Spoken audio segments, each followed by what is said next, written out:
Okay, let's go.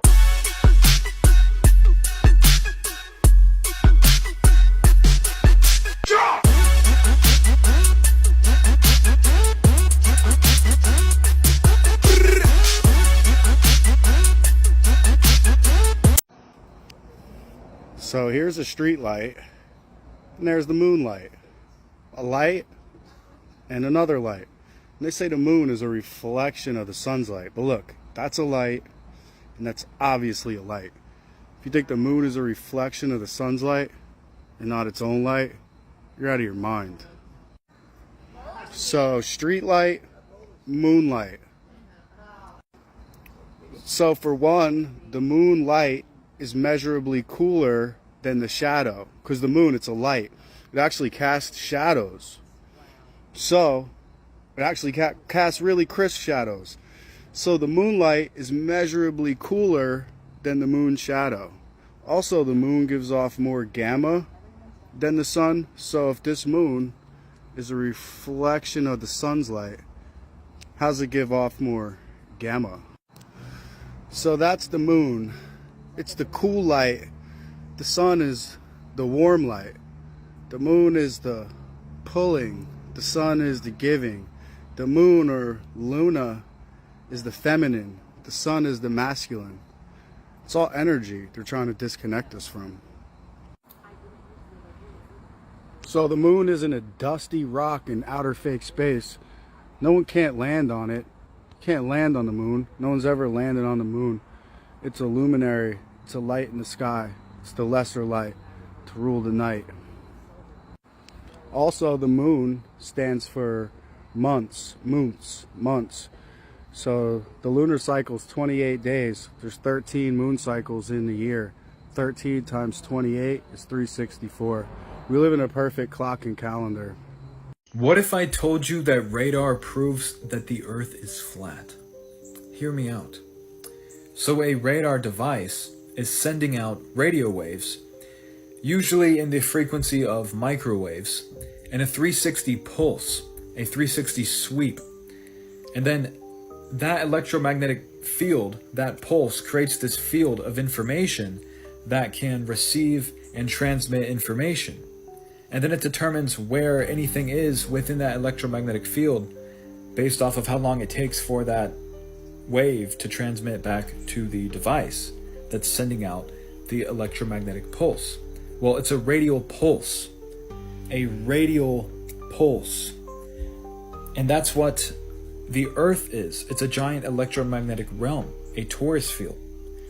And if you looked at it from the top down, that's literally what a flat Earth would look like.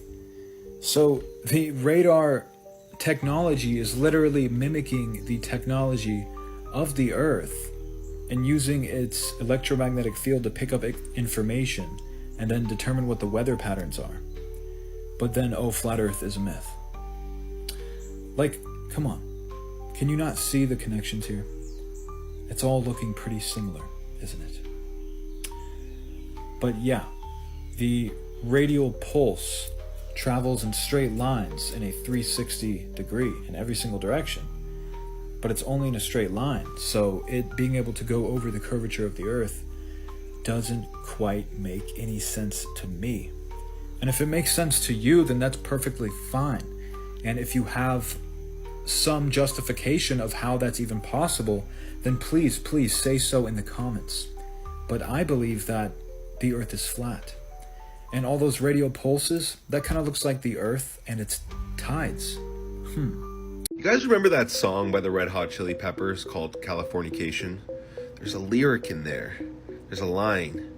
Space may be the final frontier, but it's made in a Hollywood basement.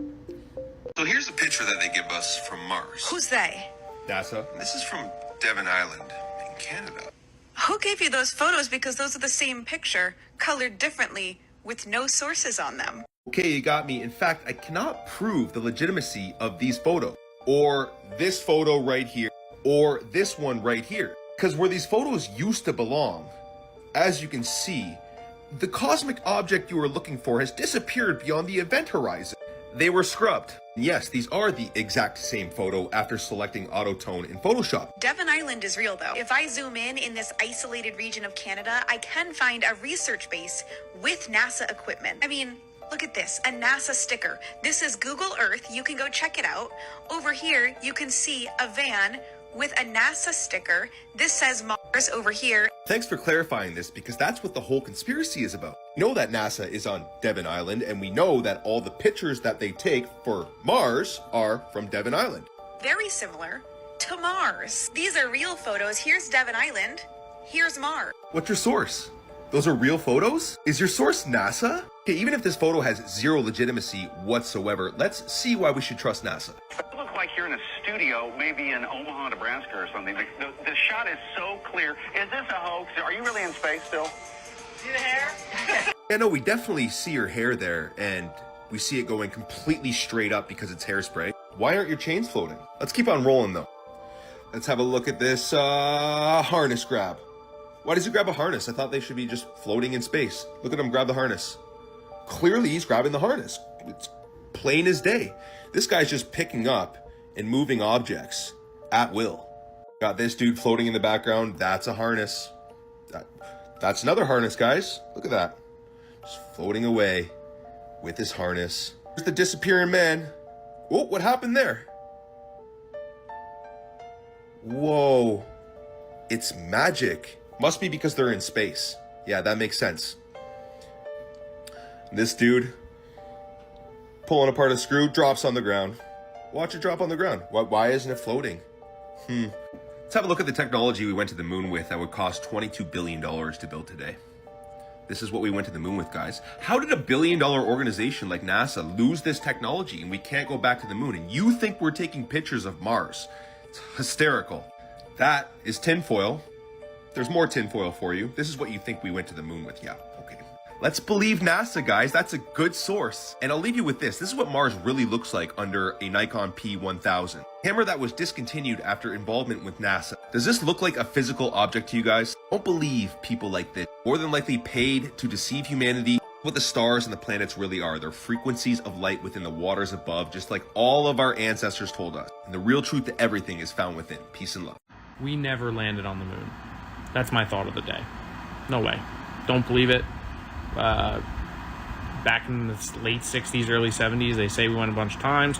We have video footage. That video footage of them on the moon is better quality than me FaceTiming my wife from around the corner. And Richard Nixon talked on the phone to people on the moon, and my cell phone can't call anyone from my basement? Give me a break. No way. It looks like you're in a studio, maybe in Omaha, Nebraska or something. The shot is so clear. Is this a hoax? Are you really in space still? See the hair? See the hair?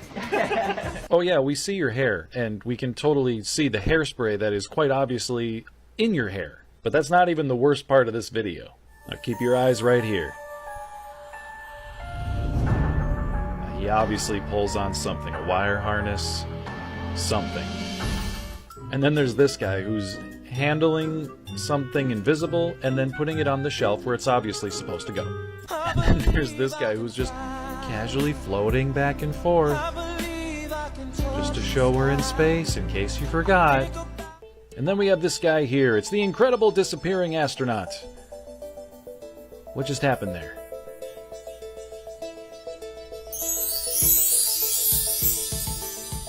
Now this astronaut is looking like he's trying to demonstrate something, so he goes to pull out a screw and drops it.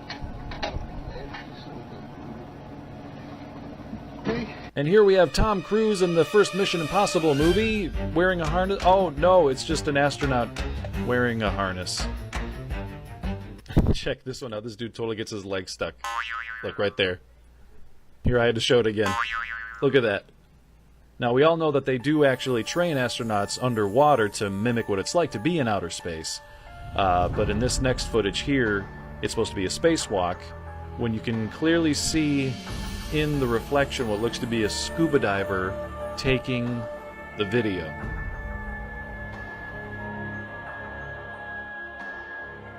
Sometimes something a little different happens. Whoops, I'll get it. Sometimes So this clip is someone pushing former President George Bush through a NASA site. When you look behind, you see, what is that? And something green floating, almost looks like a studio green with studio blue. Oh, this is the finished product, and that's supposed to be the water. And speaking of which, here's someone doing a pretty poor job of editing a very similar shot.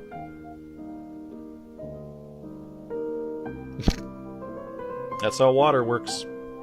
With the, then, there were very few. Steve, you're in the shot, Steve. Vibrations Steve, of any sort. get out the shot. With the, then, there were very Larry, few, we gotta fire Steve again. Vibrations of any sort. This crew attempted a spacewalk outside the station. Here's a live look at the astronauts. Whoops. Well, I don't believe. I don't think that's. Yeah. Where's their spacesuit? And did you know that in space, your head can disappear for a few seconds? Wow, how did he do that? That's amazing. I didn't know astronauts were also magicians.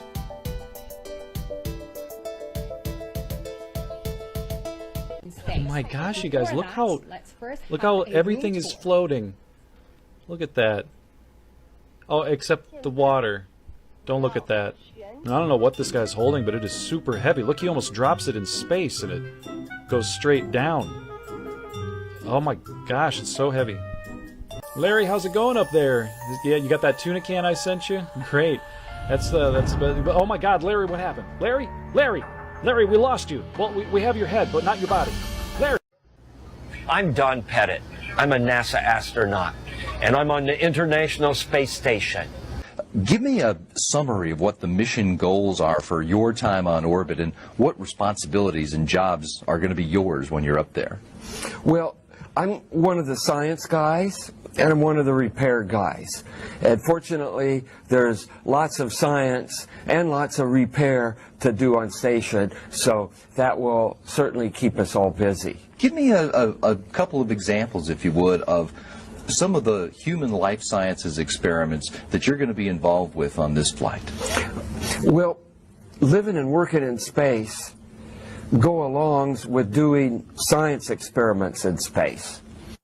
And so we would stretch our clothing out longer than what it was initially intended. Initially, we were to wear a pair of underwear and socks and a t-shirt for 3 days, and having no way to wash these aids in a weightless environment, then they're just discarded as rags to mop up stuff, and then finally discarded with a fiery deorbit trajectory into Earth's atmosphere. We stretched our clothing out to 8 to 10 days. And we would wait until we started to get a little rash around our waist before we change our underwear. And that was sort of our signal that says, hey, I think it's time to get a new pair of skivvies. And we did this voluntarily. We did this with a sense of humor because it was necessary in this frontier environment to preserve these resources for future crews. We had a problem on one of our spacewalks where we were trying to unfold a beam that supports some lights on the outside of space station. And this beam was folded up into its launch, for its launch state. And we were supposed to go out there. It's supposed to be a simple task where we just unfold it so it could be useful. Well, it was stuck. We couldn't get it to unfold. And we actually gave up on that spacewalk. And then we came back on another spacewalk sometime later with a solution on how we were going to unfold this beam. And what we had was a hammer. And we had gotten permission from the flight directors on the ground to get out this big honkin' hammer that we have, which we had to borrow from the Russians because they had it on the Russian side of space station. And the hammers we tend to have on the NASA side of the space station might be something that a jeweler would use to repair a watch, you know, a very precise little dainty hammer that you could do precision pounding with. So we borrowed this Russian hammer, and we went out on our spacewalk with this big hammer, and we had permission to start beating on this piece of spaceflight hardware. And again, this is the hardware that when it's on the ground, you have to treat it with gloves on. Literally, you have to handle it with gloves. And so we were out there with this hammer beating on this stanchion, and it finally broke loose, and we were able to put it in its final and useful configuration. You have a whole series of O-rings in here, and a shaft that you rotate. So, I mean, like on the space station, how many of these would you have? 7, because we have 7 windows. What happens if you get a leak on that? Then you have a leak. You just have a leak. And what you would do is... You lose air. Got him! Yeah, you would probably seal the whole cupola off. And then there's probably a plan. I don't know off the top of my head, but there's probably a plan. I'd go to the moon in a nanosecond. The problem is we don't have the technology to do that anymore. We used to, but we destroyed that technology, and it's a painful process to build it back again. When you said that just now, did it sound stupid to you? Kind of. And I'll kind of sum it up by saying you have to have a bit of a sense of humor and allow things to change from what you originally thought they might be. A phenomenon that does not occur on a spherical Earth. Night on the right and day on the left.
The flat Earth map dates back over 1,000 years. This map is credited to being created by a Persian astronomer. His name was Al-Biruni, and he lived between 973 AD to 1048 AD. It's the official map of the United Nations and also the United States Geological Survey. It used to be present in many places before the creation of NASA and the Antarctic Treaty in 1959. Here you see it with Admiral Byrd.